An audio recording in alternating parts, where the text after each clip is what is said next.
Hello, this is Concrete Path, and this lecture is designed for understanding the concept of that is what we call as thin-walled hollow sections.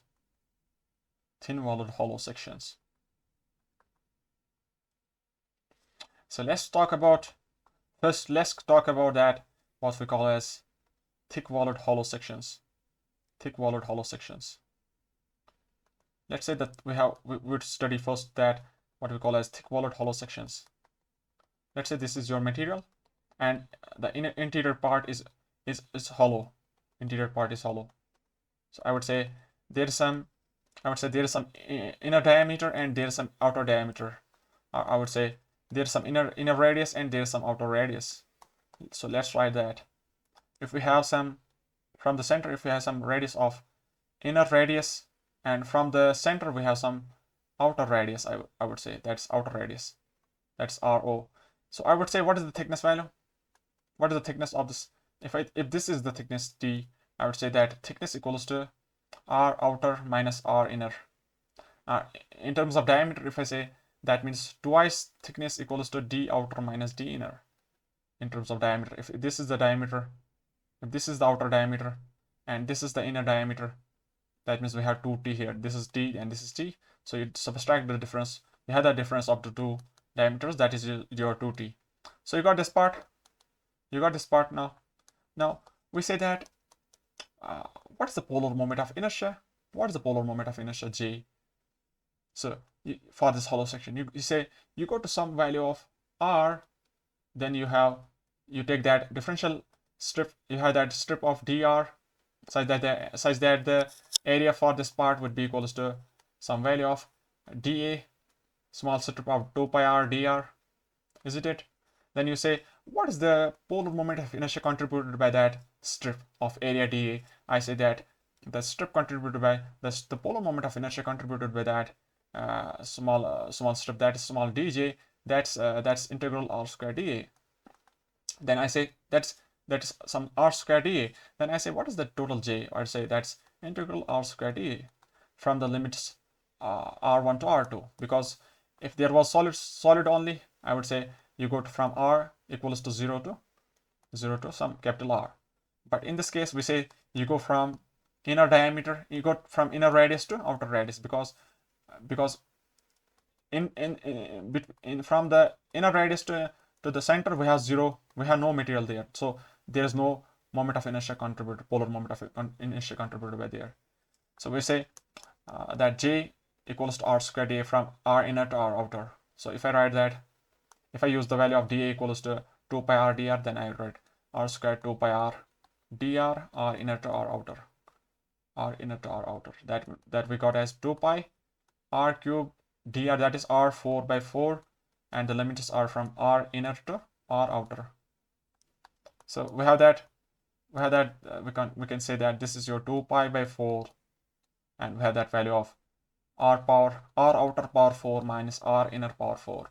And if I write in terms of diameter, I would say 2 pi by 4, your diameter, we know that r equals to d by 2, so we can get d outer power 4 by 16 minus d inner power 4 by 16. So I will write that as, finally, your j for the hollow section equals to pi by 32 d outer power 4 minus d inner power 4. So this is your polar moment of inertia for the hollow section, which is having some thickness of T, which is having some thickness of T. This was your case for thick hollow sections. We say that there is a huge lot of thickness. So we say that thickness equals to R outer minus R inner, such that the thickness is very much. That means the difference of the two is very much. Then if I say that, then for this part, so this is the main crux here, that for the thick hollow sections, we say that you go to some R, value of R, then you take dr strip. We said in the hollow sections, the thickness is such that we have infinite number of dr strips. We take infinite number of dr strips. Now, if we talk about hollow sections now, what is the difference now with the hollow sections? Let's have that hollow section now. Let's say this is your hollow section. Let's say this is your hollow section. Let's say this is your hollow section. I would say this is your hollow section now. Now the thickness is such that, let's say this is your thickness D. This is your thickness D. Now I would say there is some inner diameter and there is some outer diameter. So there's some inner diameter. Let's remove this one. There's some inner diameter. From the center, there is some inner diameter. Let's say inner radius Ri, and there's some outer radius Ro. So we say the difference of Ro minus Ri, that is equals to thickness. We say the difference is very, very less. If you see, one is your 100, next one is your 98. So thickness is 2 millimeters. So it's very, very less. Let's say this is your thickness. That's very, very less. That's very, very less. In the first case, we say that thickness was very, very much. Thickness was very, very much. Now we do one thing. Then we took that one strip dr at a radius of r, such that we have infinite number of dr strips in the thick hollow sections. But in the thin hollow section, we say you take some strip of at a distance of r. You go to some distance of r. You take a strip. You take a strip of that dr. You take some strip of dr. You take some strip, but the strip is such that the strip you take, when you take that strip of dr, you say that the dr strip you took that one dr strip, that's the thickness. Its thickness is itself the total t. The thickness of dr equals to the thickness total thickness itself. So we say that there is only, assuming that you assume that there's only one strip possible, for the thin hollow sections, such that your dr is equals to t. So this is almost equals to t. Then we say dr is almost equals to t. So that's your thin hollow sections. So how can you solve for this? How can you get the value of j for this part? So for this one, we have the concept of what we call as, we have that mean, we have that concept of, we call it as mean radius, mean area. We have that mean radius, mean area. So we have these parameters here, Rm, Am. So we said that there is some mean radius, Rm. There's a mean radius. If you want to calculate now J, if you want to calculate now the value of polar moment of inertia of this thin hollow sections, I say that you have that R square dA, you have that R square dA. Now you integrate it, but because your limit is from because you have only one strip possible, so we directly say only one strip is possible, so we don't integrate it in that fashion. So we say that your J would be equals to that small dA R square dA, that the value of small dA, if you calculate, that is equals to R square, and that dA is itself equals to A. That dA is almost equals itself equals to dA, that is 2 pi r, and 2 pi r into dr. And we said that because your d is almost equals to dr, so your d is almost equals to area, that's mean radius, mean area we call it as. So finally you got a value of that r cube r square 2 pi r, and the value of dr you can substitute with as a value of t. So we got a value of that J equals to 2 pi r cube t, where your r is mean, we call it as mean radius, and we got a value of 2 pi r cube t. So this is your value of J. Now if you have that equation of shear stress torsion formula, tau by r, T by J, if you use that formula, if you want to get what is the shear stress value, so I would say tau equals to TR by J. But what's the value of T? We got the value of T equals to 2 pi r. Let's write in terms of small r. I would say 2 pi r. Let's say 2 pi r. If you want to calculate tau max, let's keep in terms of small r. 2 pi r. Then we have 2 pi r cube t. Then we have one more thing that's sorry. This is your J actually. This is T and this is R. This is J in the bottom side. In the denominator we have 2 pi Rm cube T. So then we say that if you want tau max, then you keep this value of R. You keep this value of R, and then you keep this value of R. So finally you get a value of tau max equals to T by 2 pi Rm squared T. So you got this equation. Now, if you want to say what is this value of pi r square? Pi r square, that's a mean radius.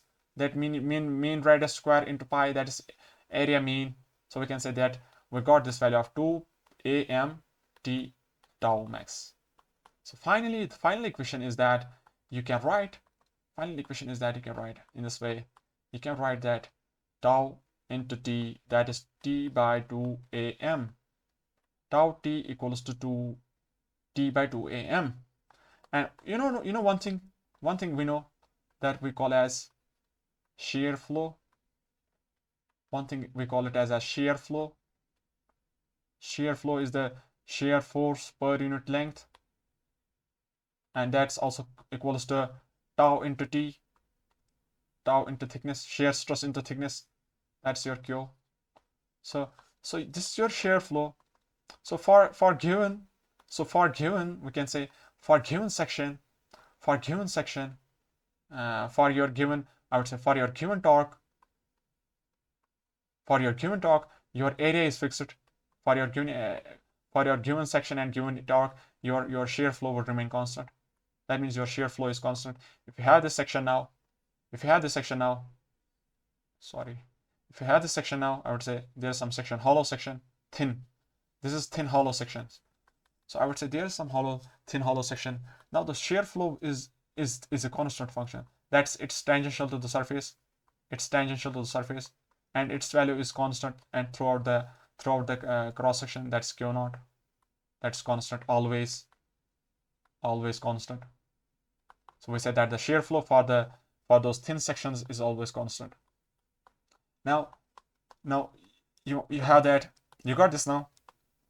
So you can take this equation is derived. This equation we derive it for circular sections, thin circular hollow sections, but you can derive it for other sections also. You can derive.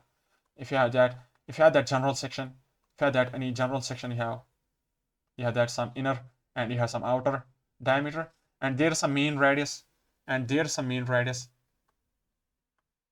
Let's say there's some mean radius. There's some Rm, I can call it as Rm. There's some Rm. Let's say there's some center, there's some Rm. So we can say there's some shear flow. Q, that would remain constant. So I would say there is some shear flow Q, that's constant. That is tau t equals to t by 2 am. And one thing is that, so for given cross section area, if you have given cross section area and if you have given torsional moment, given torque, so you say that your shear flow is constant, that is Q is constant, which implies that is Q1 T1 equals to Q2 T2.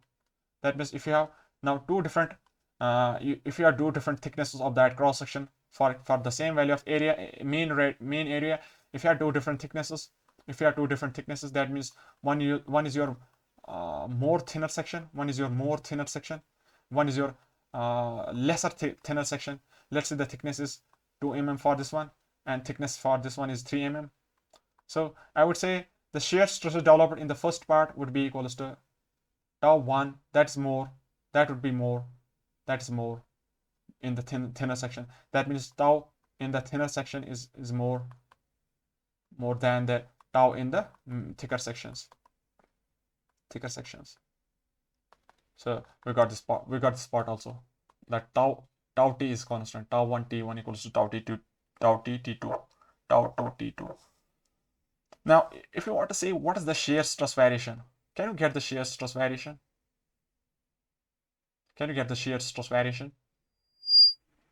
That I can show, that we can have that formula of that shear stress variation. If you talk about the shear stress variation because of that torsion, what is the shear stress variation because of the torsion? We know that the torsional moment, that is torsion, because of the torsion we have shear stresses that is maximum at the free surface, then if you have, and zero at the center, if you join those, I would say there is some variation. But if the thickness is such that it's very less thickness, we say that the variation is almost constant in that part. So it's linearly varying, but if I make it in a better way, I would say there's some bigger cross section. I would make a circle. So there's some bigger section, and we have some inner radius also.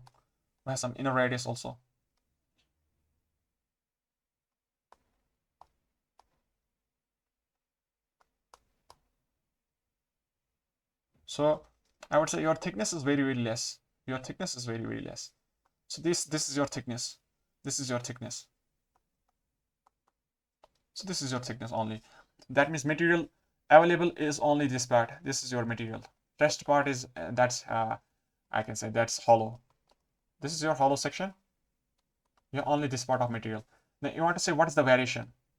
Had it been a solid section, I would say, had it been a hollow section, solid section, I would say the variation of the shear stress is in this fashion, that linear variation, and zero at the center. There is some linear variation. Let's say this is some center. Let's say there is some center of. Let's say this is some center. Let's say this is some center. Now for this part, I would say there is some variation. Let's say there is some variation of shear stresses. So if you take this part now, shear stress variation, and we say this is almost the same. So we say that there is almost a constant variation of shear stresses. So similarly from the bottom side also, we say the variation of the shear stresses in this way. So final diagram of the shear stresses variation because of torsion, that is in this way. That there is some tau max, and it is entire constant for the entire part, tau max. Because your shear flow is constant, that means tau t is constant. So if your thickness also constant, that means your tau is also constant.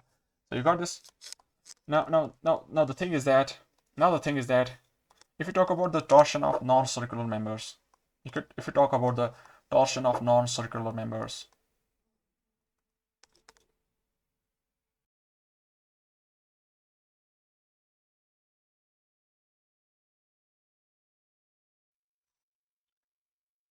so we reached to the topic of that torsion of non-circular sections. Torsion of non-circular sections. Our derivation was based on that circular section remains circle after torsion. So because of that, we say because of uniformity of that cross section, we say that your shearing strain remains constant throughout that because your shearing strain remains same. Shearing strain is same. If you go to some point R equally from the center, you go to some value of R. On all values of R, same values of R, we say that the shearing strain phi is same for that value of R. So this was the case for the circular section. When you talk about a non-circular section, and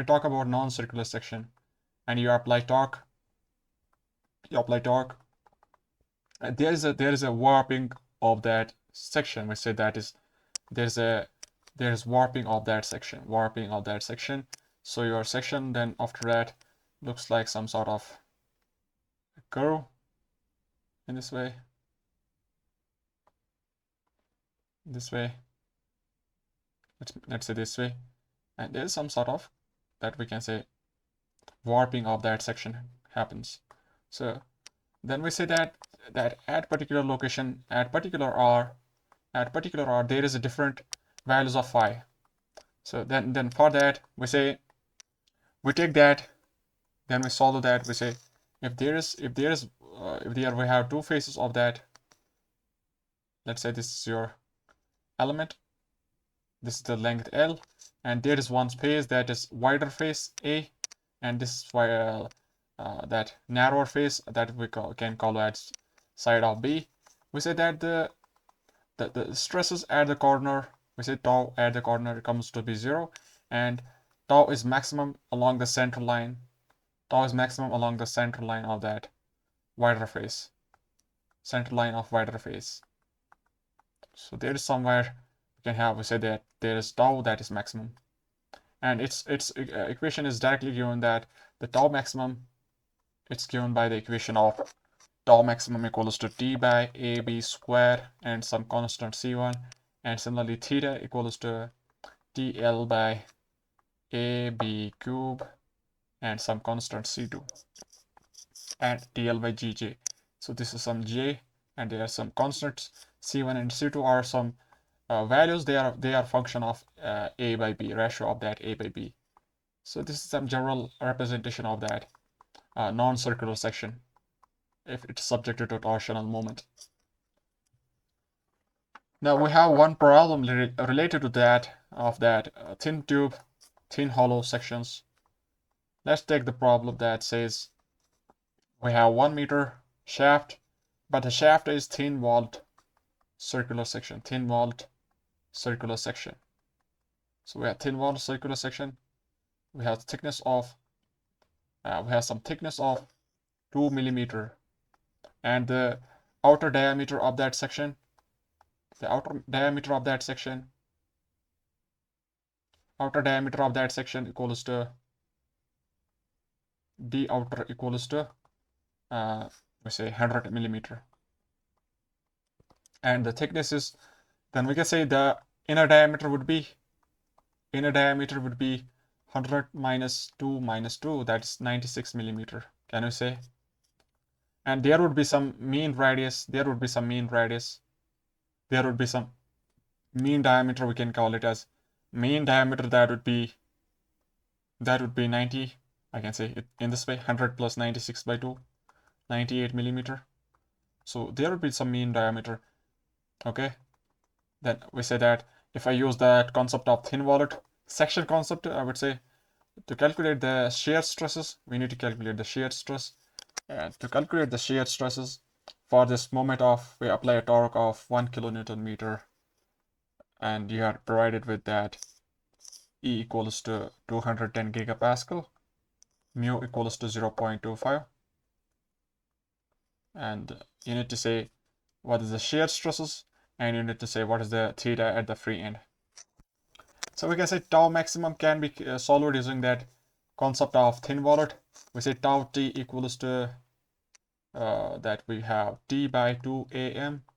Do you remember this result?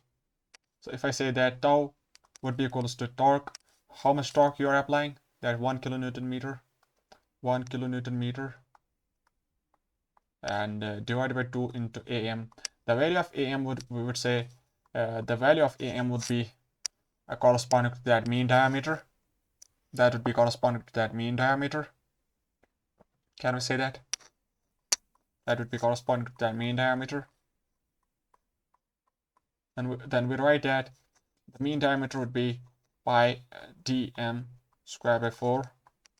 And we write that tau, the value of tau here would be equals to the value of t. We have to multiply the value of t also.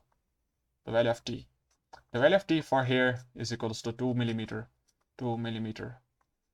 This value of am, it was we said that it is equals to pi rm squared. During the derivation, we said that let's call this pi rm squared as a value of am, mean area. But actually, if we see, there is no such area. We have only area of this one. Actual area, if we see, that's pi by 4 d outer square minus pi by 4 d inner square.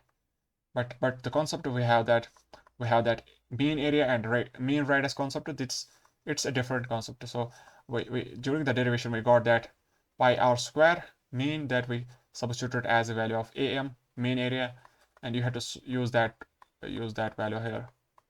So we got some shear stress here. We can say your Tm equals to 98. So you can get a shear stress value of 33.16 megapascal. And now if you want to calculate the theta at the free end, you can say TL by Gj, or you can say tau by R, G theta by L. So you can say tau L by GR. Which one I can prefer? I can prefer TL by Gj. So if I use that TL by Gj, let me write that T L. What is the value of L? L, we have 1 meter. So L by Gj, your G value, how can I get? You have that E and 2, E equals to 2G1 plus mu, E equals to 2G1 plus mu.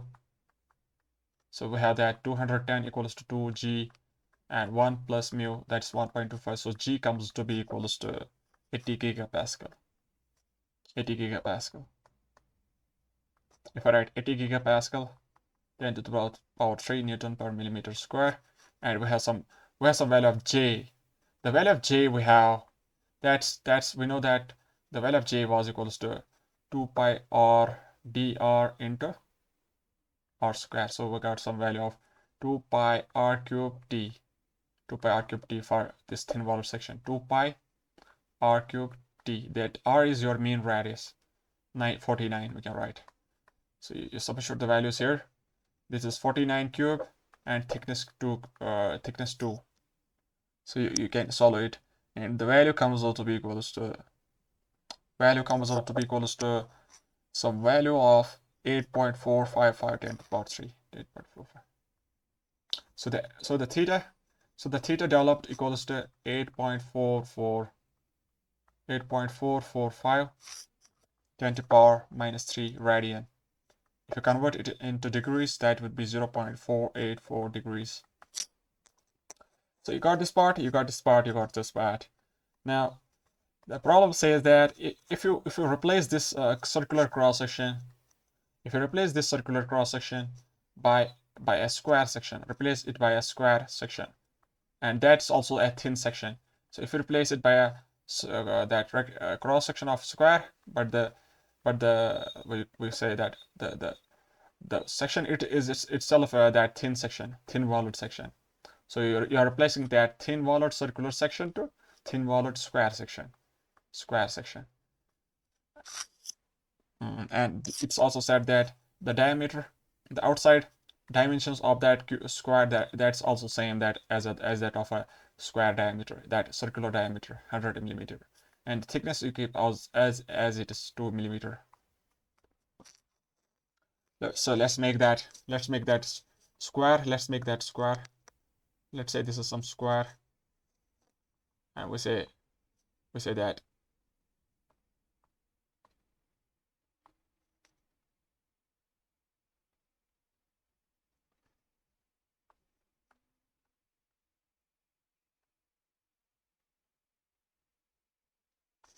let's call it as a thin walled section. Here we have thin walled section.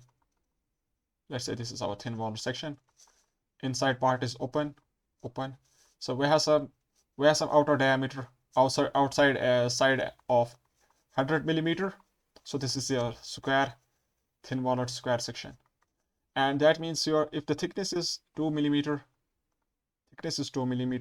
can I say what is the mean side of that square? If you have mean area of that square, there is some mean area, and such that mean area is equals to some side of small am whole square. There might be some value of mean side that would be equals to, let's say this is your mean side from the center to center, between those two. I would write that as 100 minus thickness by 2 minus thickness by 2, because this is your thickness T. So I write 100 minus 2, that's 98. So you got some 98 square millimeter square. This is your mean area of that square thin walled section. Now if you want to solve now, that if you use that equation and you get the shear stresses tau into 2 equals to T by 2 am, you need to get the shear stresses on this thin walled square section. Let's write that tau equals to T. The value of T we had already that 1 kilonewton meter, 10 to the power 6 Newton millimeter, divided by 2 into 98 square millimeter square, and you had that thickness of 2 millimeter, and you get a shear stress value equals to 26.03 megapascal. Now, if you had this section, if you had this square section, and for the length of that 1 meter till the cantilever side is there, fixed side is there, you want to say for this given torque of 1 kilonewton meter, you want to say what is the theta at the free end. We say that the equation we have that tau by r t by j, tau by r t by j equals to g theta by l. We can't use that equation for your non-circular section. We can't use this part of the equation for non-circular section because your torsional formula is valid for circular sections. So if you have this one, there should be strains, sharing strains equal at same values of r. So if you go to this point, say from this point to some r, similarly to this r to this r to this r, there should be strains. Each of the strains should be equal. But if you talk about non-circular sections, here the sharing strain are not equal, so we can't use this part directly. One thing we can do, if we have that non-circular section, so for that we write one topic that we call it angle of twist. You write this separate topic as angle of twist in thin-walled sections, thin-walled non-circular sections.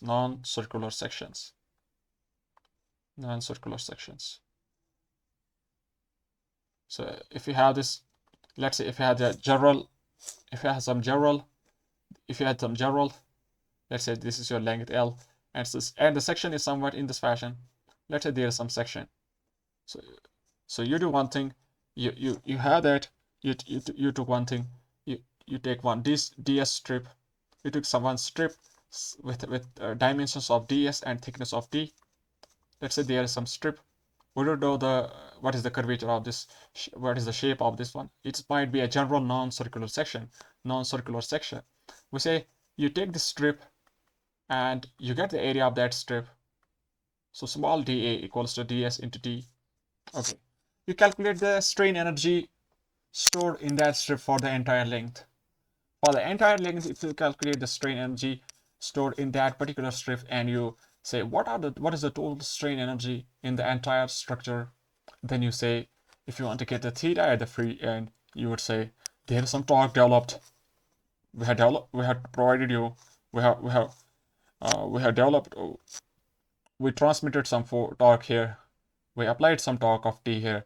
I would say to get the theta at the free end, that you calculate the total strain energy in this shaft, and you differentiate it with respect to that torque applied at the free end. So it might give you theta at the free end. So that way we can solve this problem of non-circular section about that. We can say angle of twist. Let's write that small strain energy stored in that small differential element. So I write that small strain energy would be equals to, I know the equation that half of shear stress into sharing strain into your volume. So if I take that small differential element, there might be small d theta contributed by that strip. I would write 1 by 2. The tau equation I can write. We had that tau t equals to t by 2 am, and d theta I can write in terms of that tau by g. So I get a value of tau square by g, and you have some volume. So if I use those values, 1 by 2 g and tau square, and volume we can write as some ds into some thickness and some length L. So this is your du. Now if I say what is the value of tau itself, if I see the value of tau itself is a function of thickness, mean radius, mean area, and torsion. So if I convert it in terms of that t by 2 amt, t by 2 AMT. Let's write in that fashion. I'm going for that. T by 2 AMT. That's your square of that, and you have ds t into L. So this is your small strain energy.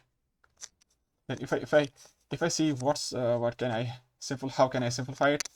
I would say you got some value of t square by 8 am square t square. So finally you are left with t, and you have that g also, and on the top you have ds and L. So you got this equation.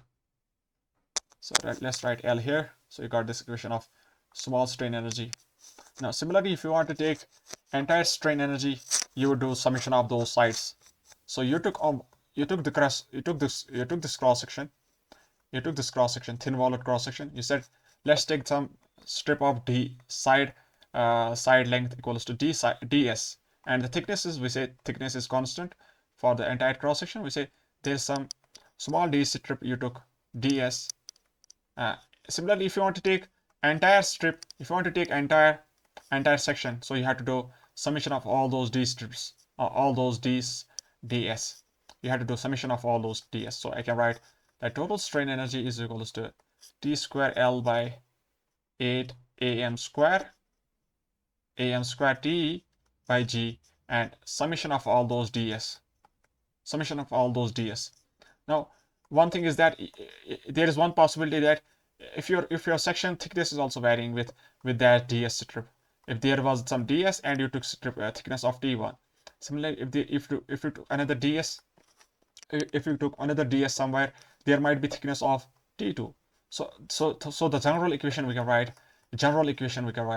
So if I write summation of those ds by summation of all those small t's, so I can write summation of ds by t. So I can keep these two as variables. So I got final equation that strain energy is equals to t square L by 8 am square g by summation ds by t. Okay, now if you want to say what is the total theta, how can you get the theta? I would say you differentiate it with that theta, with that torque applied at the free end.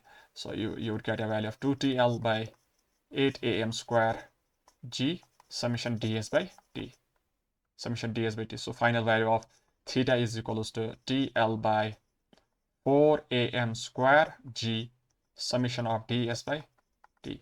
So similarly, for the previous problem that was provided to you, if you want to get the theta, for the at the free end for this square section that is thin walled, so that we can use that equation now. We can use that equation that we derived. So I will be using that. So let's use the value of t. The value of t was 1 kilonewton meter, and length was 1 meter, and your 4 and am. The value of am, we said that is 98 square millimeter square, and you had some value of g that came. The value of g was equals to E by 2 equals to g1 plus mu. So finally we got that value of g was equals to 80 gigapascal.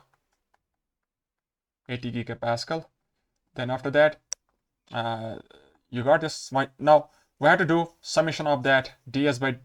Now we have to do that summation of ds by t. So we know that for this section of circular, we have constant thickness of that t is equals to 2 millimeter, because t is not varying, so we can write t is equals to 2 millimeter, and summation of all those ds.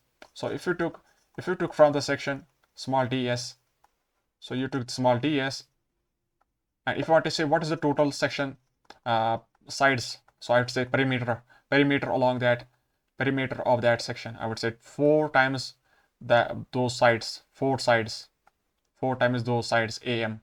You can say 4 am. Can you say 4 am? Can you say that 4 am? I can say 4 am. So I can solve that. So I would say 4 times and 98 millimeter. Do you got this? So finally, your theta developed here would be equals to 6.64 10 to the power minus 3 radian. So this is your answer for this problem. Let's have the final problem of that.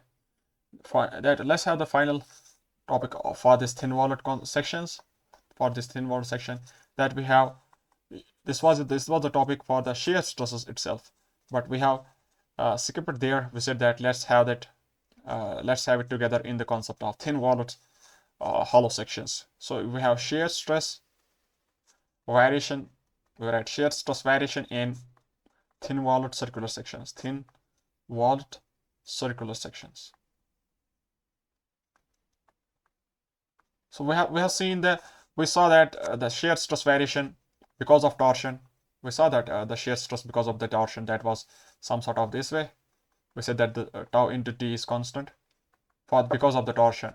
Now we want to say because of the directed shear stresses. Directed shear stresses.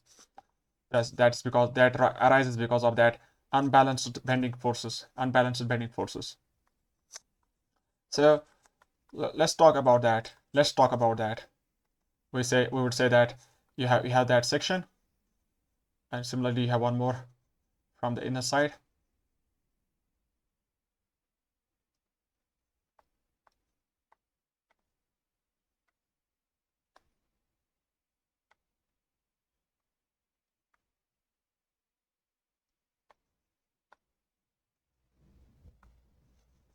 Let's say there is some neutral axis.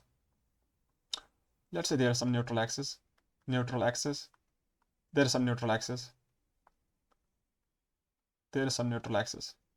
So we need to say what is the shear stress variation. Do you know the equation for the shear stress? We have already dealt with that a lot of times.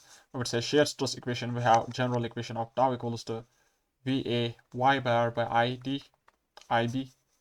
Shear at that section, area of that particular point where you want to calculate area above or below that point, and centroid of that area. Then this is your moment of inertia of that section about neutral axis, and this is your B. B is that section, the width of that section at that location I. So we can say to calculate the first moment of area for the thin walled sections, we can write YdA, integral YdA. We can get the values of YdA. So you go to some value of y.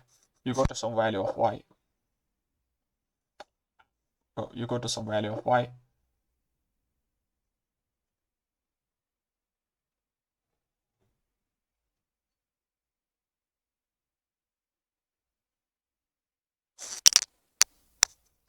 So if I go to some value of y, and such that it is at the rm, so I would say your mean radius is some sort of inner radius plus some thickness by 2, and similarly your outer radius would be equals to some mean radius plus thickness by 2. So we have two equations of that. So we said we go to some place at a location of y, and I would say what is the value of YdA. You take some strip of DA. Now if you have this, you want to say what is the shear stress variation. You want to say what is the shear stress variation.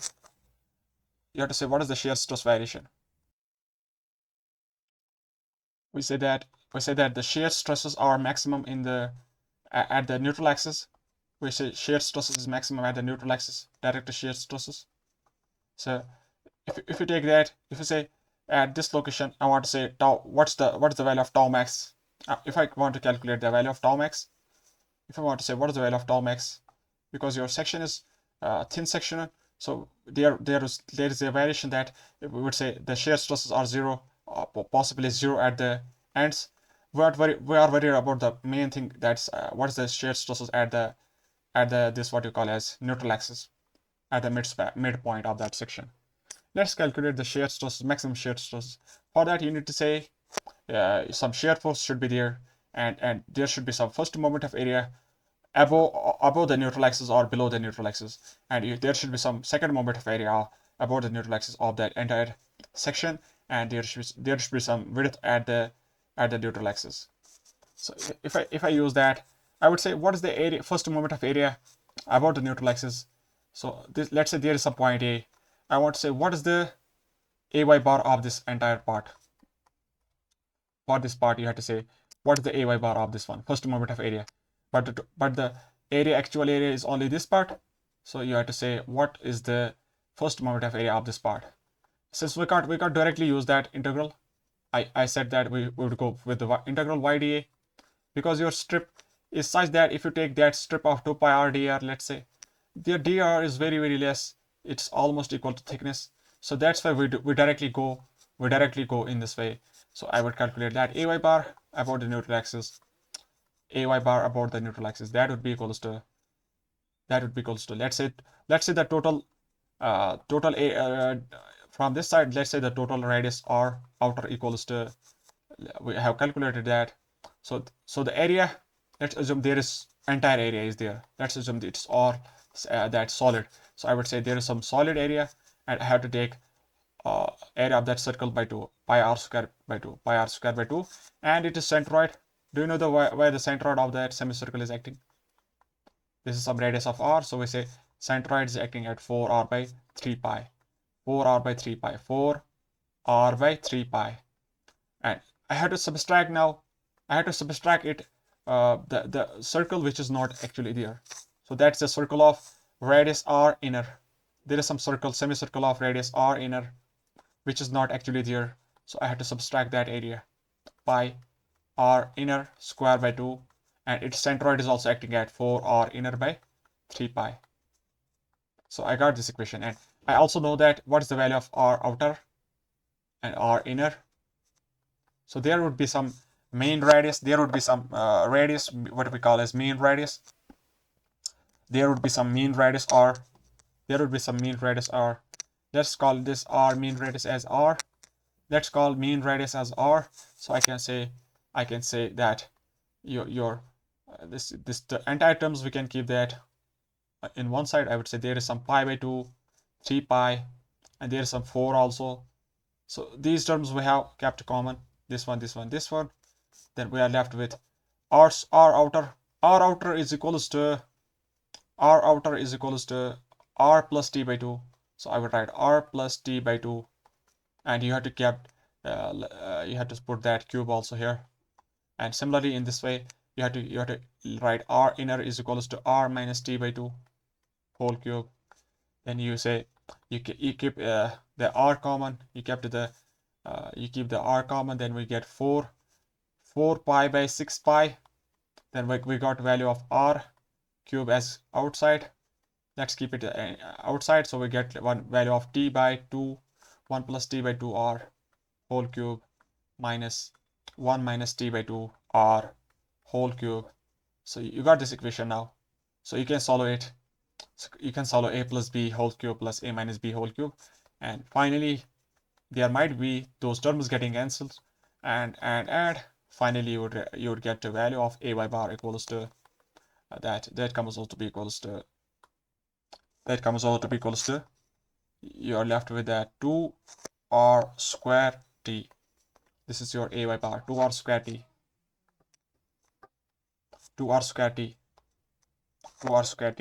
Now you got this ay bar. What was the equation we had? We had the equation that, so if I write that v 2 r square t, so we got this one. Now you have to say what is the value of I about neutral axis. We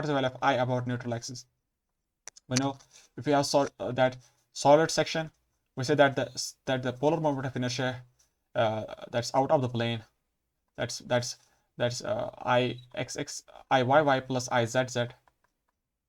This was your zz and this was your yy, and I said that j is equals to iyy plus ixx izz. That was your 2 times pi by 64 d to the power 4. That means if you want to say what's the value of I would say the value of I would be equals to j by 2. Similarly, if you have a j value of 2 pi r cube t for the thin walled sections, can you get the value of I for the thin walled sections? So I for the thin walled sections would be equals to j by 2. That is equals to pi r cube t, pi r cube t. So this is your moment of inertia of that thin walled circular sections, pi r cube t. You substitute it here, pi r cube t, pi r cube t, and what is the width at the neutral axis? What is the width at the neutral axis? Is it 2r? Yeah. What is the width at the neutral axis? Is it 2r? Is it 2r? Can you tell me what is the width at the neutral axis? This is your neutral axis. What is the actual width? I would say, what is the actual width at that neutral axis, which the section is having actually? So there's some width here, there's some width here, and there's 0 here. So there's 0 plus t plus t. So thickness of, so width of b equals to 2t. So I would write b neutral axis is equals to 2 times thickness. So can I write it in this way? What is the actual thickness at that end at that neutral axis while you are calculating tau max? So final value, we say we got a value of v by, so you see what's happening here. Here we have r square goes outside. You have some r square goes outside, so we are left with r, and we have some 2 here, and it goes cancelled with this 2. So we got that t also cancelled. So finally we are left with that t. So we got v by rt, and there's one more pi. So we got this equation of that tau equals to v by pi rt, v by pi rt, and v by pi rt. And what is the area of that? What is the area of that? What is the area of? What is the mean area? I would say. What is the mean area? Is it 2 pi r dr? Let's say that was also equals to dA. So we say that there is only one strip possible. So then we say that the area would be 2 pi r into t, 2 pi r into t. Is it this way? 2 pi r t is your mean area. So I would say there is some value of 2v by 2 pi rt such that it's equals to 2 by vam. So if I write that, I would say there is some value of 2 times average stress, average shear stress. So the normal stresses, yeah, that shear stresses are maximum at the neutral axis, and that is equals to 2 times average shear stresses. So if we have that section now, you want to plot the variation. You want to have that variation. I would say, where is that section going? This is your section. Let's have that variation now. Let's plot that variation. So I would say the variation of that shear stresses would be,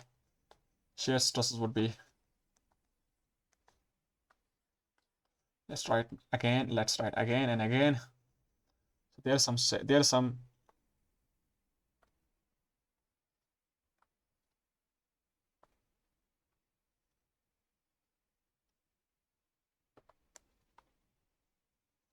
so we say the variation is in the form of, is the parabolic variation. We know the variation is parabolic.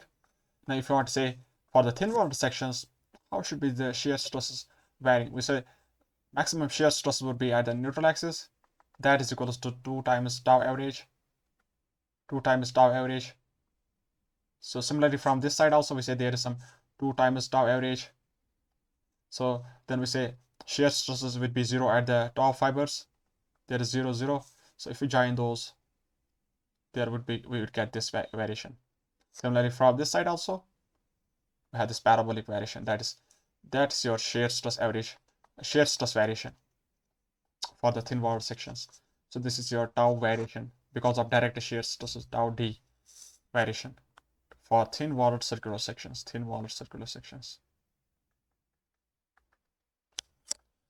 Hope you enjoyed this part of the lecture. Let's come to the final